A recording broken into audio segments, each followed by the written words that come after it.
안녕하세요. 프라우드 코리아입니다. 지구 반대편 아프리카 대륙에 위치해 있는 에티오피아는 우리나라에게 아주 고마운 나라입니다. 과거 6.25 전쟁 당시 한국의 지상군을 파병한 유일한 아프리카 국가이기 때문이죠. 더군다나 당시 6.25의 파병을 진행한 국가 모두를 통틀어서도 유일하게 반공주의나 이해득실을 따지지 않고 오직 침략으로부터 자유를 지키기 위한 신념으로 파병한 유일한 국가입니다.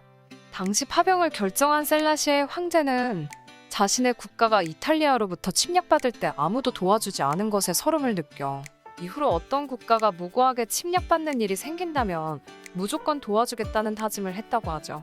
그렇게 우리나라에 아무 조건 없이 파병을 진행했던 것입니다. 하지만 전쟁 이후 지난 몇십 년간 괄목할 만한 경제 성장을 이룩해 세계에서 손꼽히는 경제대국으로 거듭난 우리나라에 비해 에티오피아는 아직까지도 가난한 나라로 남아 있습니다. 지금까지도 농업 기반의 개발도상국으로 남아있으면서 아프리카뿐만 아니라 세계에서도 손꼽히는 가난한 나라로 알려져 있죠. 하물며 최근에는 기후변화로 인한 물 부족 현상으로 더욱 상황이 악화되고 있다고 합니다. 2011년 동아프리카에 되는 엘니뇨 현상으로 인한 심각한 가뭄이 생겼는데 에티오피아 역시 이로 인해 최근까지도 극심한 물 부족 현상을 겪고 있다고 하죠. 에티오피아는 농업 기반의 국가이기에 인구의 80% 이상이 농촌 지역에 살아가고 있습니다.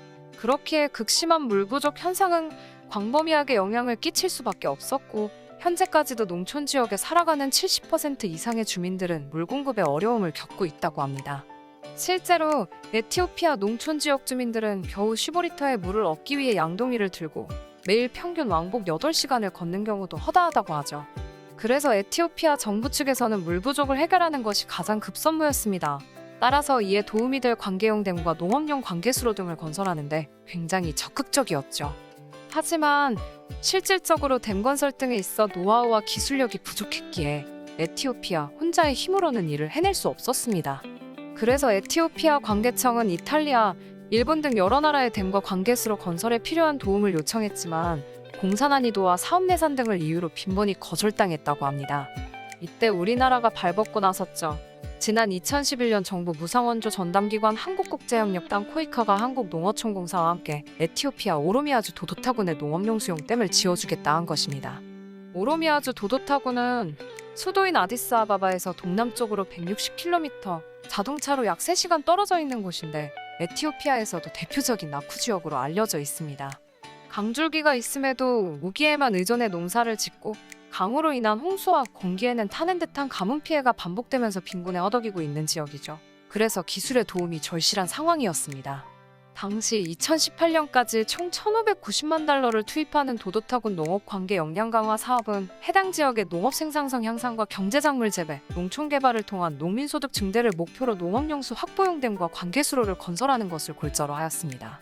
공사가 끝나면 현지 농가 2,200가구와 15,000여 명의 주민들이 혜택을 볼 것으로 예상되었죠. 하지만 쉽지만은 않았습니다. 두 번의 내전이 발생하면서 사업이 지연되고 2019년에는 코로나19가 전 세계를 휩쓸면서 건설자재 공급 중단 등 각종 악재가 생겨 사업이 더욱 늦춰질 수밖에 없었죠. 하물며 사업이 진행되는 중간중간 지역 주민들의 폭동으로 공사 현장에 고립되기도 했고 강도 사건도 발생했다고 합니다. 하지만 이러한 역경을 딛고 사업이 시작된 지 거의 7년이 지나 결국 한국농어촌공사와 한국국제협력단 코이카가 함께 진행한 오로미아주 도도타군 관계용 댐 취입부와 농업용 관계수로 공사를 마쳤습니다. 관계 면적 1,100헥타르의 연중용수 공급을 목적으로 추진된 해당 사업은 높이 5m, 길이 87m의 취입부와 1.96km의 용수터널과 용수로 44.2km가 건설되었다고 합니다. 홍수와 가뭄의 반복으로 빈곤에 허덕였던 오로미아주 도도타군에서 7년 동안 진행된 관계사업에 종지부를 찍고 농업용수와 식수가 안정적으로 공급되기 시작하는 그야말로 천지개벽이 이루어진 것이죠. 이에 따라 에티오피아 현지 유력방송사 등 언론들의 스포트라이트도 집중되었다고 합니다. 또한 이 같은 우여곡절 끝에 성공적인 준공으로 농업용수와 식수난이 월등히 해결되면서 수해 지역의 주민들에게도 180도 달라진 삶의 터전을 제공할 수 있게 되었다고 하죠. 해당 사업을 총괄한 윤 단장은 주국인 테프의 수확량이 획기적으로 늘어 더 이상 해당 지역 주민들이 식량 걱정을 하지 않아도 될 것이라며 특히 토마토, 양파, 마늘, 감자, 고구마 등 특용작물 재배 기술도 함께 전수하고 있는 상황이라 수확 이후 시장에 내다 팔면 농가 소득도 약 20배가량 증가할 것으로 기대하고 있다고 말했습니다. 건설 이후 사업 성과를 지속하기 위한 후속 사업도 계획되고 있습니다. 한정수 한국농어촌공사의 회사업처장은 관계시설의 유지관리 교육은 물론 지역 주민을 대상으로 농작물 재배 및 유통 판매 등 후속 사업을 진행할 예정이라며 이번 사업을 통해 에티오피아와 유대 관계를 한층 강화하는 계기가 될 것이라고 기대한다고 밝히기도 했습니다. 이처럼 우리나라는 오래전 6.25 전쟁 때 받았던 도움을 잊지 않고 수십 년이 지난 지금까지도 에티오피아의 경제 발전을 위해 도와주고 있습니다. 실제로 에티오피아의 경우 아프리카 대륙에서는 우리나라가 처음으로 원조하는 국가이며 우리나라 전체 ODA 예산에서도 두 번째로 많은 금액의 원조를 진행하고 있는 나라이죠. 한편 에티오피아의 사례와 같이 개발도상국을 돕는 우리나라의 해외 사업은 지난 1967년 베트남의 주얼 한국농업사절단을 파견하면서 시작되었다고 합니다. 이후 현재까지도 해외 사업을 통해 농업용 댐과 관계개발, 경지정리 등 농업인프라 구축은 물론 농촌마을 개발, 농산물 수확 후 관리 방법 교육 등을 수행하면서 개발도상국의 농업발전과 농촌 빈곤 해소에 커다란 도움을 주고 있다고 하는데요. 한국의 우수한 농업, 농촌 발전 기술을 해외에 수출하는 이른바 K농업의 해외 진출이 최근 들어 굵직한 성과를 내고 있는 것이죠. 에티오피아와 같은 아프리카 대륙의 국가들뿐만 아니라 우리나라의 정부는 최근 동남아부터 중동, 그리고 남미 대륙까지 다양한 국가에서 한국식 농업 기술을 전파하고 현지에 특화된 작물과 개발, 재배에도 힘을 보태고 있다고 합니다. 실제로 동남아시아 지역의 국가 캄보디아에서는 우리나라의 농촌진흥청이 녹균병에 강해 수확량이 기존 품종보다 많고 종자 가격이 훨씬 저렴한 현지 1호 옥수수종자 CHM02를 개발하고 품종을 등록하는 데 도움을 주었고 에티오피아가 위치해 있는 아프리카 대륙에서는 한 아프리카 농식품 기술협력협의체를 세우고 아프리카에 적합한 벼 품종을 개발하는 데 많은 도움을 주고 있다고 합니다. 이미 세네갈의 2개의 품종을 비롯해 총 5개의 품종이 이 사업의 지원을 받아 개발과 등록을 마쳐 상당한 성과를 내고 있죠. 하물며 이번 에티오피아 관계 사업을 성공적으로 마무리한 한국농어촌공사는 남미 대륙에서도 활약하고 있다고 하는데요.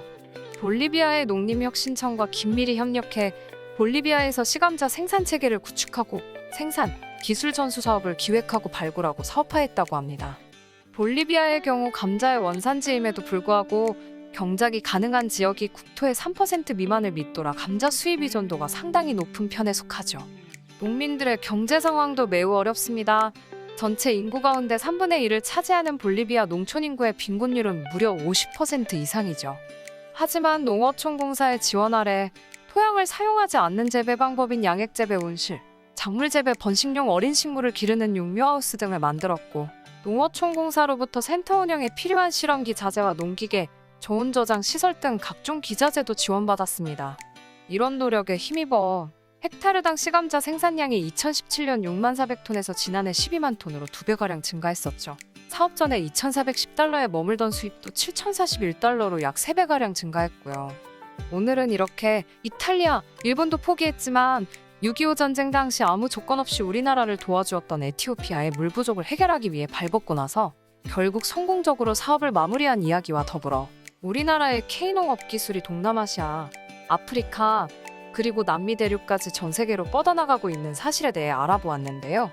수십 년이 지났지만 아직까지 이를 잊지 않고 에티오피아를 도와주고 전 세계에서 인정받는 K농업 기술을 개발한 우리나라 관계자들이 정말로 자랑스럽고 대단한 것 같습니다. 여러분은 어떠신가요? 시청해주셔서 감사합니다. 구독과 좋아요, 그리고 알람 설정 부탁드립니다.